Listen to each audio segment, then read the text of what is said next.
De retour dans l'Africa Newsroom, notre plateau est toujours au complet. Avec nous, notre invité, ingénieur en informatique, monsieur Nyanguenou, ainsi que nos éditorialistes Daouda Tal et Malika Cher. Et tout de suite, c'est le dossier du jour.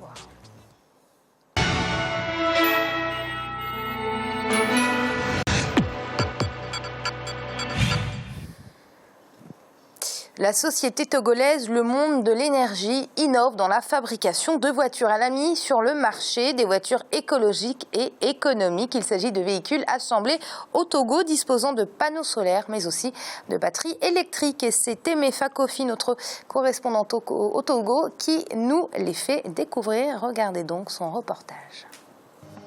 Des techniciens à l'œuvre pour la fabrication de l'une des premières voitures électriques solaires d'Afrique. L'atelier est installé à Lomé, au Togo. L'usine comprend principalement 4 compartiments. L'espace consacré à la soudure des matières premières importées de l'Asie. Ici, ces techniciens dessinent le squelette du véhicule. Une opération possible grâce à un transfert de technologie au travers d'un partenariat avec une maison asiatique de fabrication de voitures électriques solaires. Une première soudure consiste à joindre les grandes parties, notamment les portes, les châssis, le toit, puis intervient une seconde soudure qui prend en compte les petits accessoires tels le guidon, les barres transversales ou encore le siège. Ici, l'on procède à l'assemblage des voitures. L'initiative est du Togolais Félix Eto. Sa société Le Monde de l'Énergie, en lançant à Lomé ses véhicules solaires électriques, entend contribuer à la réduction d'émissions du gaz carbonique. Une nécessité selon les concepteurs d'aller vers une mobilité plus respectueuse non seulement de l'environnement, mais aussi de la santé des usagers.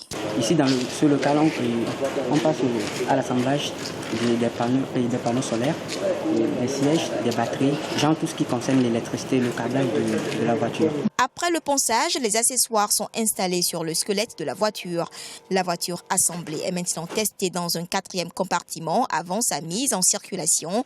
Disponible en tricycle et véhicule 4 roues, certains détails à l'intérieur de ces voitures n'ont pas été négligés.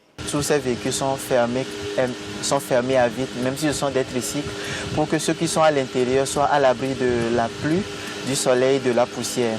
Maintenant, à l'intérieur, nous avons mis un peu de confort. Vous pouvez voir des miroirs pour se voir le visage avec des lumières.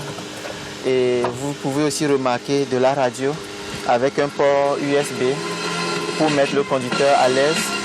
Vous pouvez aussi remarquer de la ventilation. Et puis ce qui est encore bien, malgré que les coûts de ces véhicules sont moins chers, on a essayé de mettre aussi des caméras marche arrière. Comme vous pouvez le remarquer, lorsque vous voulez faire une marche arrière, sur la radio, il y a l'écran de visualisation de l'arrière. Donc la marche arrière aussi est sécurisée. Vous n'avez pas besoin de tourner la tête avant de faire la marche arrière. La caméra marche arrière est incorporée à la radio.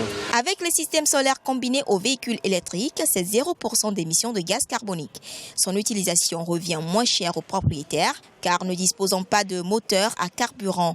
Lancée il y a moins d'une année, l'usine Le Monde de l'Énergie a déjà commercialisé plus d'une centaine de voitures. C'est une innovation et une bonne initiative pour une première fois en Afrique, surtout partant du respect de l'environnement d'abord, et puis considérant une économie d'échelle que nous pouvons réaliser en ce qui concerne nos budgets de dépenses en carburant. Quand le directeur de la société m'a parlé de ces voitures, j'ai été très intéressé parce que c'est très économique. Ça va beaucoup contribuer au développement du pays. J'ai donc décidé de venir voir et je vais investir dans ce marché en rendant disponibles ces véhicules au Nigeria. Dans mon pays, beaucoup de clients se sont déjà prononcés. Pour Félix Kosieto, directeur de l'usine Le Monde de l'Énergie, la mise sur le marché des véhicules électriques solaires répond à 3 défis majeurs. D'abord, le consommateur n'aura pas à payer de carburant. Ensuite, ces voitures étant électriques protègent l'environnement. Et enfin, le 3e défi répond au souci de contribuer à la réduction du chômage des jeunes. Ces véhicules ont une autonomie d'énergie sur 180 km avec une vitesse moyenne de 60 km/h et leur prix varie en fonction de la gamme. Si on parle de moto 2 pneus, et après moto 3 pneus, les 4 touristiques, des voitures forment 4x4 jusqu'aux grandes voitures comme Prado et aux grands bus. Vous voyez que le prix varie. Le prix varie de 1,2 million, peut-être moins même des fois si c'est des pneus, des motos de 2 pneus. et jusqu'à 4-5 millions pour les voitures touristiques. Et pour les grandes voitures, ça va dans les vingtaines de millions. C'est des voitures maison en fait, et sans carburant de plus, sans maintenance. Vous utilisez les choses, vous n'avez pas besoin de changer, bougie par là, vidange par là, il n'y a rien de ces choses-là. Pour réussir un tel projet et rassurer le consommateur, certains spécialistes en énergie solaire formulent plusieurs recommandations. Il s'agit entre autres du renforcement de l'autonomie des panneaux solaires à la mise en place de plusieurs points de recharge de ces véhicules. Cette usine ne disposant qu'un seul à ce jour dans la ville de Lomé. Il y a principalement 3 composantes sur lesquelles il faut agir pour que ce projet soit un succès. La première composante, c'est la qualité des ressources humaines qui interviennent dans l'assemblage. La deuxième composante, c'est la qualité des équipements. Les panneaux solaires, les batteries d'accumulateurs. Que ce soit des équipements solides, construits suivant des normes avérées qui ont déjà fait leurs preuves et qui leur donnent une durée de vie assez importante.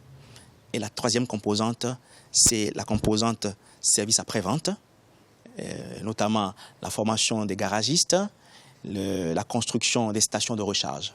Lancée en 2016, la société rassure sur la qualité de ses produits et envisage dans les années à venir augmenter l'autonomie des batteries et le nombre des points de recharge sur l'ensemble du territoire. Elle entend aussi installer les usines d'assemblage de ces voitures dans d'autres pays africains.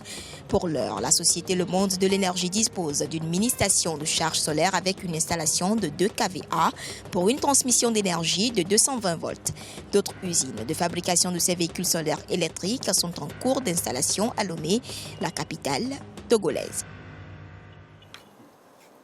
Alors ça fait plaisir ces initiatives africaines et Monsieur Nyangenu, en plein débat sur la pollution, le réchauffement climatique de la planète, ces voitures écologiques prennent tout leur sens. Alors, en France, on dirait cocorico. Alors, au Togo, on dirait akpe, c'est-à-dire on remercie l'innovation. Moi, je parle un peu le minant, donc c'est la langue du pays. Donc, il est vrai, on ne peut que se réjouir du fait qu'on ait une certaine innovation qui permet de mettre en place des véhicules qui ne pollueront pas, ou qui pollueront moins. Et que, en fait, là, on n'a pas tout... Moi, j'ai reçu une vidéo qui expliquait au début les raisons pour lesquelles on est arrivé à construire ce prototype de véhicule.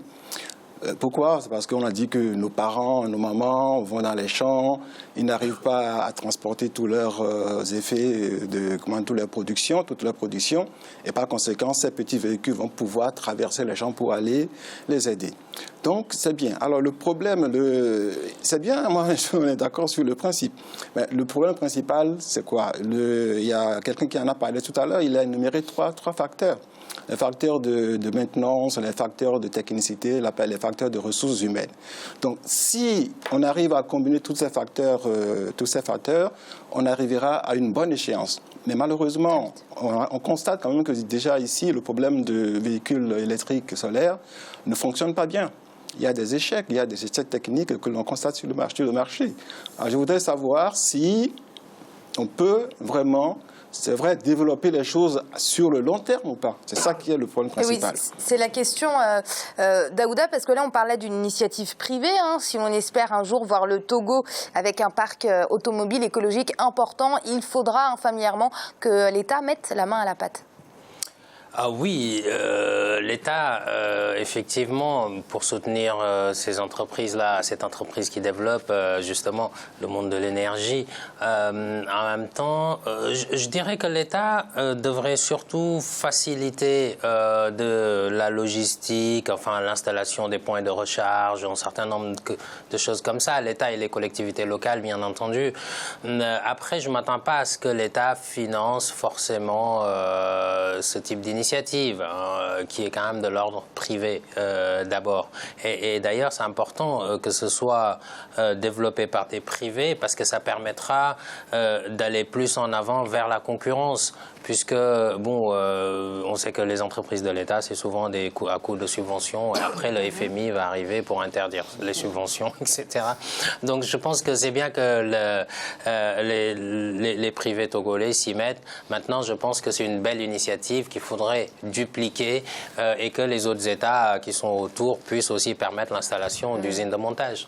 Malik, on a vu, hein, c'est bien expliqué dans le reportage, il y a déjà une problématique, c'est bien évidemment les points de recharge. Hein. Les Togolais ne vont pas se ruer sur ces voitures s'il y aurait impossible de les recharger. C'est logique, c'est évident.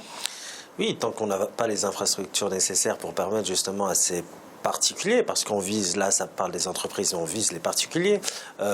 Si ces particuliers n'ont pas où recharger leur voiture, c'est un problème déjà. Dans certains pays européens, ça se pose beaucoup. Dans certains pays européens, on fait 200, 300, 400 km pour trouver une borne de recharge électrique pour permettre justement de permettre à cette voiture de rouler.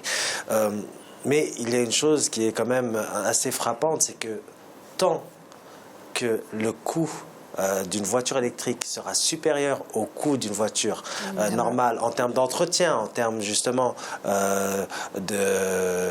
d'essence, du pouvoir d'achat en général, vous ne pourrez pas développer justement la voiture électrique. Il y a ce problème de coût.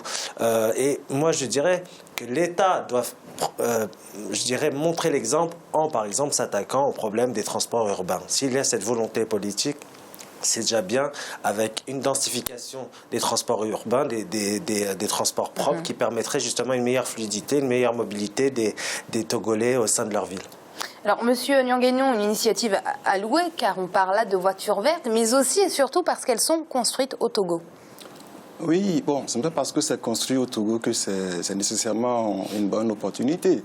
On peut la construire au Bénin, au Congo, comme ailleurs. Maintenant, c'est ce qu'on en fait qui est important. C'est comment on va l'entretenir qui est important. C'est le futur qui est important. C'est ça que moi, je voudrais en parler ici. Parce que c'est bon, quand il y a un bébé qui naît dans une famille, tout le monde applaudit, on est content, il est venu, bravo. Mais 1 an après, 2 ans après, on ne veut plus s'approcher de ce bébé parce qu'on dit qu'il est gâteux, il est ceci ou cela. Donc c'est ce qui risque d'arriver. Dans nos villages qui sont déjà très lointains ou bien peu lointains, comment mettre en place des bornes de recharge ici. Ici, par exemple, on demande parfois, on a mis des bornes en place, mais parfois il y a la possibilité de faire de leasing. Donc il y a des bonus écologiques qu'on met en place ici. Est-ce qu'on peut avoir cette possibilité-là dans nos pays pour pouvoir permettre l'achat ou l'utilisation de ces véhicules ou pas? Donc c'est tout un ensemble de paquets d'informations qu'il faut mettre en place pour que cela puisse fonctionner correctement. Daouda, j'ai la tête dure. Je reviens sur la fabrication au Togo. On parle souvent justement de ces... on dit que l'Afrique est un vivier comme ça de jeunes ingénieurs très, très créatifs. Et on déplore souvent autour de ce plateau ces projets qui sont vendus à l'extérieur, en Chine ou en Inde ou même aux États-Unis ou en Europe. Aujourd'hui, on a un projet togolais qui est resté. Au Togo, c'est quand même quelque chose de rare. Oui, moi je trouve qu'il faut saluer. Il faut saluer cette initiative, qu'elle soit togolaise, enfin qu'elle soit africaine, c'est important. Et je crois que ça peut même être un modèle africain. Voilà, la technologie elle est là, elle est maîtrisée et j'espère qu'ils ont, et je suppose, c'est pas que j'espère, je suppose, parce que quand on est à ce niveau d'expertise, c'est qu'on a déposé les brevets et tout ce qui va avec, au niveau de la technicité, au niveau de la marque, etc. Et parce que c'est ça qui est important. Parce que vous avez parlé de la Chine, Amira. Les Chinois, ils ont demandé en premier lieu aux entreprises européennes, occidentales de manière générale, qui s'installent en Chine, de transférer la technologie. Aujourd'hui, la technologie, on l'a.